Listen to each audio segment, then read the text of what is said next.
आजच्या माझ्या 6-7 वर्षाच्या अनुभवामध्ये मी आज पाहतीये की बरोबर आजकाल लोक खूप जास्त वास्तुशास्त्राचं प्रचलन करतायत, बरोबर. समर्थन करतायत.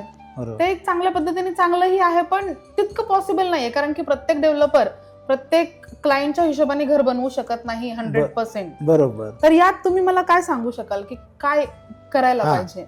जसं सगळ्यांसाठी दिवस सेम, बरोबर रात्र सेम, बरोबर बरोबर आहे, बरोबर आहे.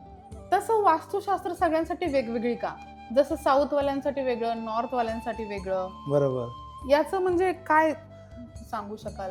नाही, आता याच्यामध्ये असं आहे की वास्तुशास्त्र हे सगळ्यासाठी वेगळं काही नाही आहे. ऑलमोस्ट आपल्या भारतामध्ये पूर्ण सगळीकडे. पण काय होतं की महाराष्ट्रातल्या लोकांचं कल्चर वेगळं, साऊथवाल्यांचं वेगळं, किंवा इथं नॉर्थला गेलं ते त्यांचं वेगळं. तुम्ही ज्या ठिकाणी गेले त्या ठिकाणी तुमचा नियम, तुम्ही वास्तुशास्त्राचा नियम लावला पाहिजे, तुम्ही तो वापरला. म्हणजे कसं, कुठं तुम्ही समजा साऊथमध्ये जरी गेले तर दिशा तर काही बदलणार नाहीये.